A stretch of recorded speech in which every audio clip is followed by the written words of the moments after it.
Hey, just a quick heads up. Content here may not appeal to everyone.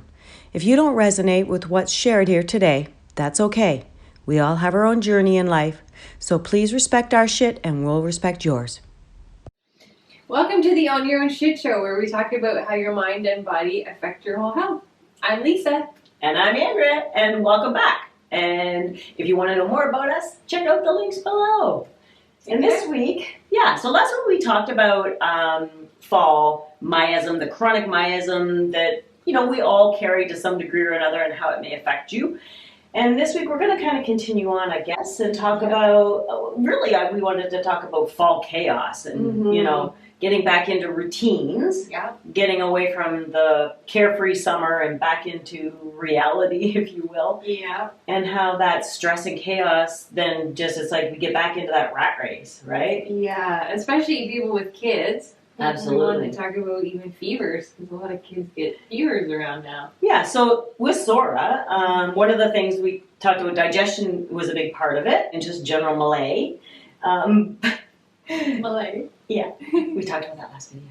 Also, being prone to acute illnesses. So just always feeling like you're fighting something is sort of fall. It's that miasm, same thing. And that's what we were talking about is, why you're prone to acute illnesses often in the fall when we're trying to get back into the rat race of life is because we're in chaos, we're stressed, we're anxious, we're all over the map. Busy, a lot going on. Yeah, and that throws you into that, sympathetic state of fight or flight, yes. which shuts off, your whole digestive system and shuts down your immune system because now you got to be prepared to go.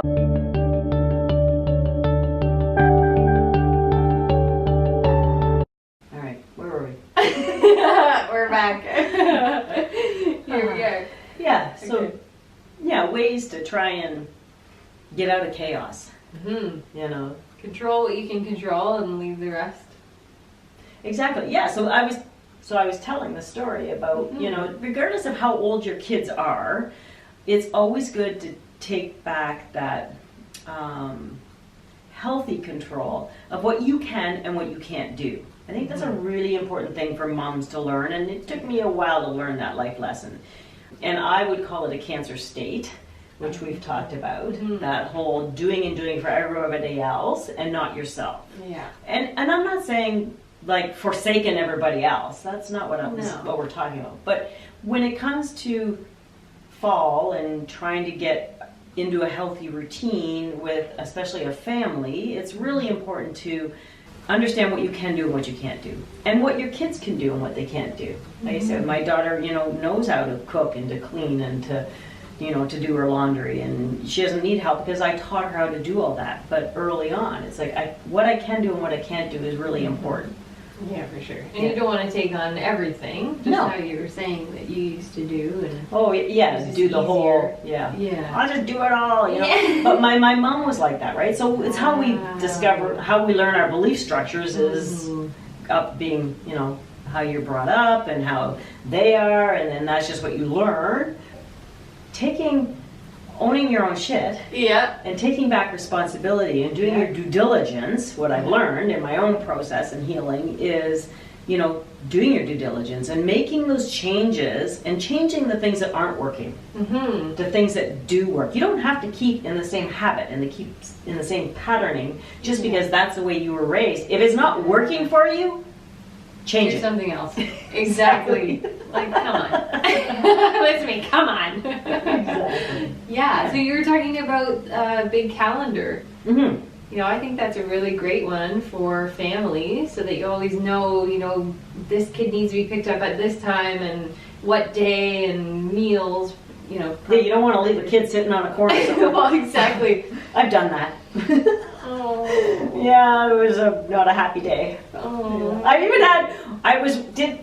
I completely miscalculated. Thank God my daughter was in high school at this point, but when she was younger, I did leave her at school once too, when she's in public school. By mistake. It was an hour. But it is in a sketchy part of town, so she was not very happy with me. She survived. At least it was only one time you didn't make a chronic No, Oh. that's right. And then once in high school, I completely miscalculated having to pick her up off the bus because they got dropped off in town, and it's like a good, I don't know, 5 miles to our place from where they go.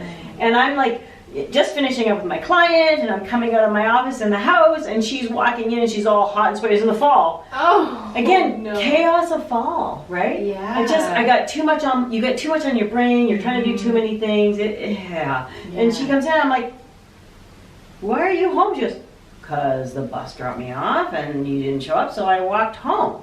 I'm like, "Oh, good for you." That's resiliency right there. She goes, "Well, you weren't coming, so I just started walking, thinking I'd see you somewhere along the way, and I got home."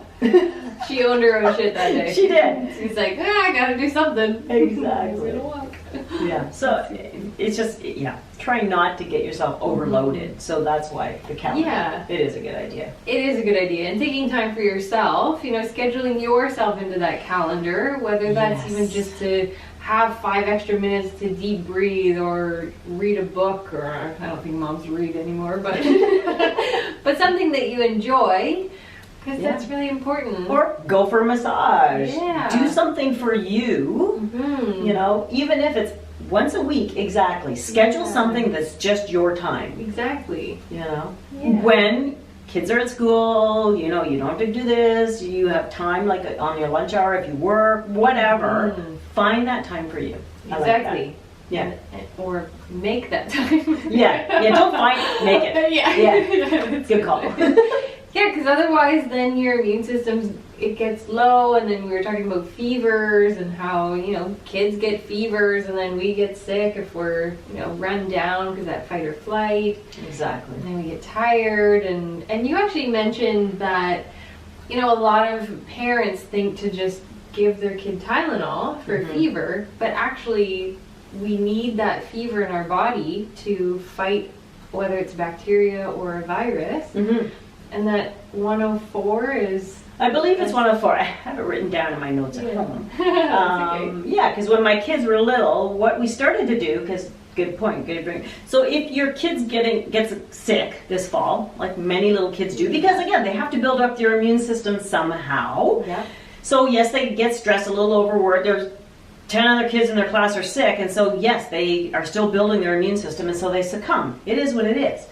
But don't panic if they start having fevers, because a fever is an important part of creating resilience, creating that will forces of I can overcome this by dint of my own effort, right? And so a fever is necessary to fight off infections. That's right. And so if you go in every time you think, oh, your head's a little warm, I should give you something to take that down, don't. What I learned with my little guys is just pay attention to them. If they seem okay, like they're still drinking and they're resting okay and they're not completely uncomfortable, then let them have the fever. Just monitor it. And keep track. And if you have natural things, which I have, that you can find that work with fevers if they get too high, but cold compresses, cool liquids, cool their body down, those kind of things, right? Yeah. Start there first. Why jump to a medicine that's going to damage organs, which they do, and instead let them have those fevers, and then just monitor their temperature. What I did was, my husband and I decided, because my kids were different. They each, when my son had 104.7, which most parents would be freaking out and running to the hospital for, he was fine. Like, he'd just sit there and, and I'd be like, dude, are you okay? He's like, I'm okay. I just want my chews and watch cartoons. And he was so sweet. He was the best sick kid ever. And then my daughter, like, she'd get like 101.3 and she'd be like, ah! I'm not happy! If I'm sick, everyone's sick. That's right. You're all gonna feel it. Yeah, that was my daughter.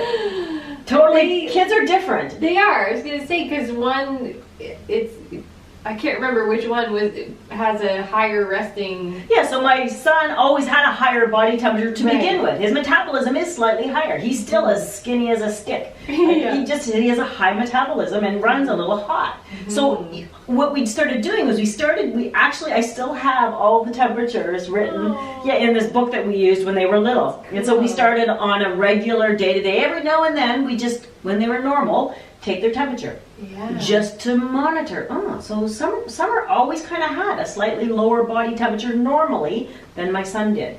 Right. So then when they had fevers, we could monitor, okay, Summer's getting up to that 102, we better start giving her a little bit of something. So I have my fever remedies I'd give her, because she did black out once in a fever. Yeah, that was a scary thing, where she's feverish and she's not well and she's struggling, and I knew she was, and I had just started to give her the fever remedy, and she, like, her eyes rolled back in her head, and she, I'm like, oh my god, Summer. Yeah. And she kind of came to again, so I gave her some more remedies, and then she kind of settled. That was the only time. But again, she was only at, I think, 102 something. Whereas, like I said, my son, I have proof that he was at 104.7. And wow. What's interesting is, because after all this had unfolded with my kids, of course, being the person that I am, with being in healthcare and stuff, I researched this. And so a fever, it's, I think, 104, I believe. I'll correct it below. There is a specific temperature that is an antiviral and an antibacterial. So as the body has to, if it's overcoming a virus or a bacteria, it has a very specific temperature that it has to reach to fight that off. The body knows what it needs to do. So smart. We just need to let it do it, and then, obviously, I'm not saying, let your kid get 105.3 and die. No. No. It's owning it. Yes. It's having that awareness and keeping track of temperatures and all of that. Yeah, and having the tools on hand that you Yes. do need to, if it gets out of hand, I'm going to do this, right? If I feel like you're not doing well, we're going to give you this. Yeah. And if it feels right in the moment to give Tylenol, then that's your decision. That's right. That's up to you. Yeah. But if, give the Tylenol this time, but then next time have something else on hand now that you know and you have that awareness. Absolutely, because So- I have great fever remedies that I used with my kid. They're healthy adults. They survived. Yeah. And they had lots of illnesses, because kids do. That's what they do. Yeah, absolutely. We've had lots of sleepless nights. So being a mom is about, right? But as a mom, you go through those times and you be there for your kids 110%. Absolutely. Do what you need to do. And then after they're back at school, go take some time for you. That's right. That sounds perfect. That's a good balance. That's a perfect balance. Yeah. I like that. Okay. So those are our rules for this week. Yeah. Do what you got to do in the moment, and then take care of you too. Exactly. Yeah. That's perfect. So hopefully you got some good tips out of this week. Oh, yeah. Half the time we never know what we're going to say or where we're going to go. Yeah, we got lots of education and knowledge in these brains, so we always got something good to share. Just random stuff. Yeah. I love it. Yeah. Very nice. Well, thank you so much for watching and being a part of this. We hope you stick around, ring the bell, subscribe. Stay tuned for whatever we're going to do next week. We don't know. We got lots of ideas. It'll be something fun and informative. Yeah, exactly. Yeah, and if you have anything that you want to comment below, if you have any questions, we'd love to do a question and answer video for you. Just let us know, and we'll try our best to answer all of your questions. So, or if one of us resonates better with you, then you can reach out to us specifically. It's totally up to you, whatever you think. So, yeah. And just remember that the only thing you have control over in life is yourself. Exactly. So for the rest of this week, remember, be authentic, be empowered, and own it completely. Bye. Bye.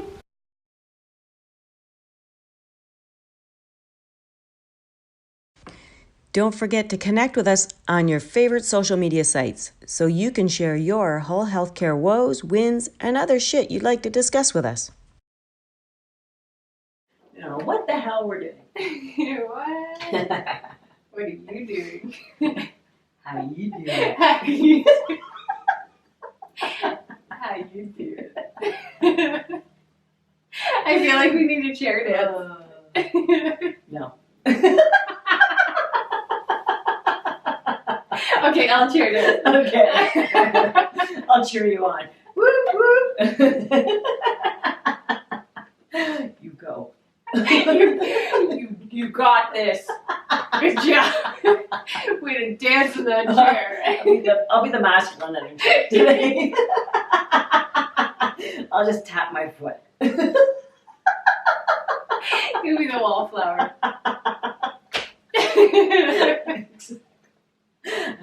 did that so seriously. Oh, it's impressive. Oh, I do not have that kind of control. And I'm the control freak. I'm the clown. Exactly. Oh my gosh. Okay. That was fun. Now that my face is a mess. Should we start? Can we start? What the hell do we say? Oh yeah, where are we? What's happening? Okay. Who am I? Okay. Whew. Ready? Okay, giggles be gone. Okay, I'm ready.